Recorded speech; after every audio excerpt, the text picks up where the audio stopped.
Come in, check it out. You can do this to 10x the profits, not just revenue, but profits for your business while also working less because of this tiny but powerful change in how you manage your team. And if you stay until the end, I will walk you through a step-by-step case study of someone who did this, and not only 10x, but actually 15x, 1700% their profitability.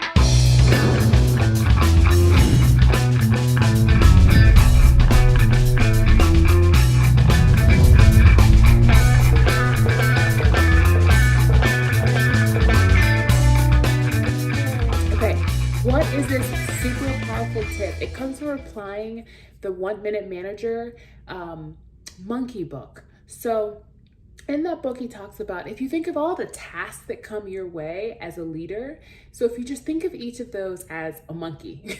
Yeah, I know that's kind of funny, but like imagine, so that financial report that you need to look at, the marketing campaign that you need to look at, the performance feedback that you need to give.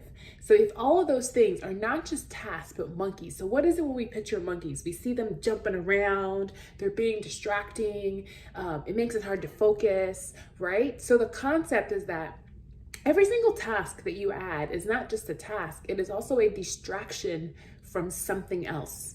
And so start thinking about all these tasks as monkeys. So imagine you get into a meeting and you walk out with your team and you're like, okay, I'll set this up. So then I'll set up the framework for what the marketing should be. And then I'll send it to you, the marketing manager. I'll set up, what our guidelines are for the vendor, and then I'll send it to you, the person who's managing procurement or vendor management. I'll set up, kind of what I want to talk about in the next email, and then I'll send it to you, the person who's managing email. So what you have done is just gathered a whole bunch of monkeys that you are having to deal with. What you have also done is made your team dependent on you, put a whole bunch of stuff on your plate and made it so they can't start working until you finish this mountain of work. So the key is, one, when you're walking out of conversations with your team, first of all, let them take on the monkeys, right? So if someone's the marketing manager, let them take that first stab because they need to build their marketing muscles, right? That's why they signed up for that role.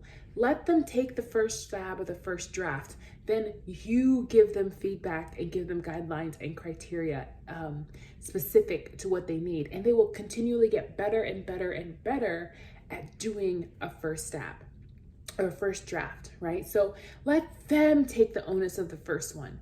So that way they get to think through it. And the more they think through it, the better they get at thinking through it, which allows you as an owner to step back and do what you're supposed to be doing, which is working on the business, and then eventually have a leadership team that's actually doing the working on the business for you, and you only show up when there are issues.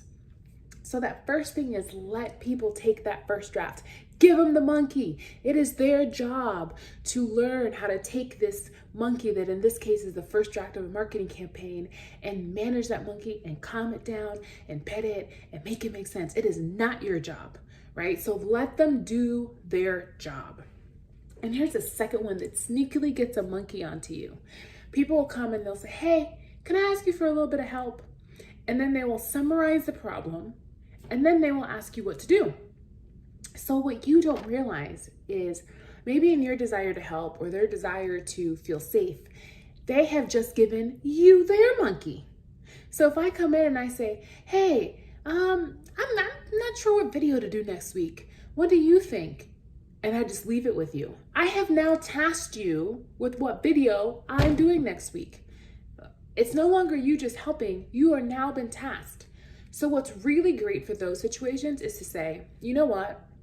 How about you think about 2 to 3 suggestions and provide me some rationale, and then we can talk about it.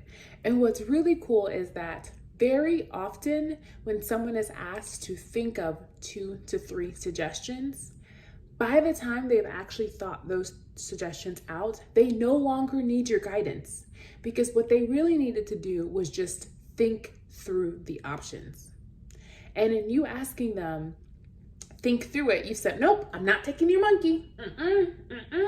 You're gonna have to teach that monkey how to sit down. If you don't know how, you can think about some suggestions for how to do that, and then we can talk about it. And so they will think through about 80% of it. And then it becomes super easy for you to have a discussion with them about combining, adding some things, but they have not given you the task, okay? So that first one was, let them do the first draft. It is their job to learn how to tame that monkey, whatever that is. And then that second piece is when people come and ask you for suggestions, tell them to give you 2 to 3 proposals, and do not give feedback until you get those 2 to 3.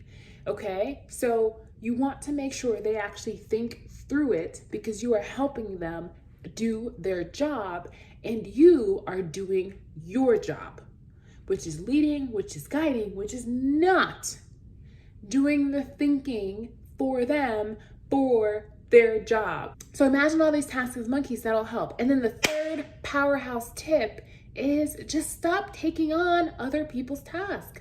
Everyone doesn't need you. Be the reviewer. Be the person who just make a rule like you don't do first drafts.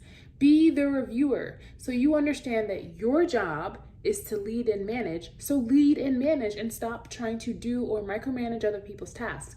So if you find that you are the bottleneck for stuff, it is because you're taking down too many freaking monkeys. You've got to give these monkeys away, and your life will start to calm down. You will have space to actually think about those strategic ideas, how you can grow your business, not be so stressed, not be overworked. And so we had a client who was working 65 hours a week. Oftentimes he'd have to hide in his car because he's got like 5 kids and they're trying to play with him and he's trying to focus. So he's hiding in his car to work because obviously this is Saturdays and Sundays, right? And he dropped down to 25 hours a week by utilizing these principles and putting them as part of even performance management, which was that he started getting clear about what other people were responsible for, clear in role descriptions, clear in meetings. So instead of him taking on everything, so say they needed to do new manuals, back in the day, he would go talk to everyone and reach out and do the new manuals. Now he's like, you run the housekeeping department. You are gonna update the housekeeping manual. You run the sales department. You are gonna update this one. So each person, right? So it was delegated to the right person. So that person could be the muscle, right, of managing a manual for their department. And then he's now in the reviewer position.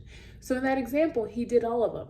He gave them the work, gave them the monkey so they could build that muscle, right? Number 2, he put himself in the reviewer position because they're doing the first draft, right? And number 3, he didn't try to take it on by literally giving it to them, making it a team project. What also happens is people have more buy-in. They feel like they have more autonomy. They can go above and beyond. They can bring their suggestions. And then when someone got stuck, instead of just diving in with the answer, he would say, well, what are 2 or 3 recommendations? So that means the person's got to go back and think and then come back to you with suggestions. So oftentimes, by the time the person would think about it, they would already know what to do. So I'd love to know what you got out of this.